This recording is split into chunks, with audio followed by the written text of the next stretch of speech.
బిళ్ళరా బాగున్నారా? దేవుని వాక్యం క్రమంగా చదువుతున్నారా? ప్రార్థించుతున్నారా? నేటి ధ్యాన వాక్యం కొరింథీయులకు రాసినటువంటి మొదటి పత్రిక 7వ అధ్యాయం 23వ వచనం.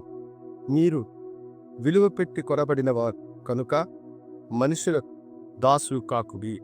భక్తుడైన పౌలు కొరింథీ సంఘస్థులకు వ్రాయిస్తూ ఈ మాట అన్నారు. మీరు విలువ పెట్టి కొనబడిన వారు కనుక మనుషులకు దాసు కాకుంటి. మనము విప్పు పెట్టి కొనబడినటువంటి వారమాట. పూర్వం బానిసలను ధనతెచ్చి కొనుక్కొనేటువంటి వారు.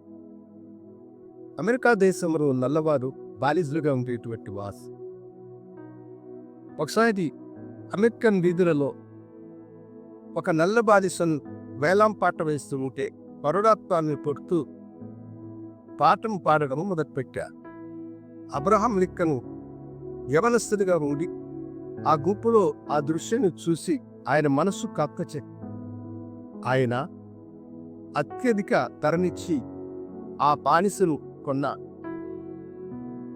అయితే ఆ బానిసను ఆయన ఏమన్నారైతే, నేను నీకు స్వేచ్ఛనిస్తున్నాను, నీ ఇష్టానుసారంగా ఇక మీదట నీవు జీవించవచ్చు, ఎవరు నీ మీద ఆధిపత్యం చేయలేదు అని ఆయన చెప్పారు.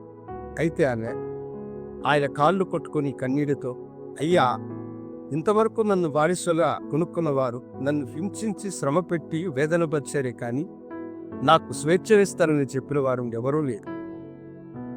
ఇంత గొప్ప మనస్సు కలిగిన మీకే నేను దాసురాలుగా ఉండడానికి ఇష్టపడుతూ ఉన్నాను అని ఆయనతో చెప్పలేదు. పాపమనే బానిసత్వంలో ఉన్నటువంటి మనలను దేవుడు తన కుమారుడైనటువంటి యేసుక్రీస్తు యొక్క రక్తం చేత విమోచించాడు. అది అత్యధికమైనటువంటి విలువ. ఈ లోకంలో ఎవరు చెల్లించినటువంటి విలువ దేవుడు మన కొరకై చెల్లించినాడు. అందుకనే నీవు విలువ పెట్టి కొనబడిన వాడు అని పౌలు భక్తుడు అంటున్నాడు. ఆమె ఎలాగా ఆయనకు నా జీవితాలు నీకు నేను దాసురాలుగా ఉంటానని చెప్పిందో, అలాగనే విలువ పెట్టి కొనిన మన ప్రభువైన యేసుకి మనము జీవితాంతము దాసులమై ఉండి ఆయనను సేవించాలి.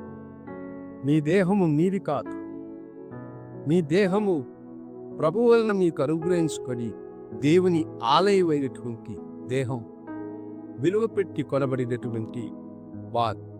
ఆ విలువను మనం గ్రహించి శిలువమూర్తి అయిన ప్రభుకి జీవితాంతం మనం దాసులుగా ఉన్నప్పుడు దేవుని దీవెను మనం పొందుకుంటాం.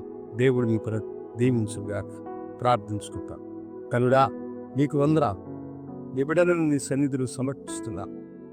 నీకు దాసుగా జీవించే భాగ్యం కనుపరుచుకో. యేసు నామమున అడిగికొనుచున్నాము తండ్రి. ఆమేన్.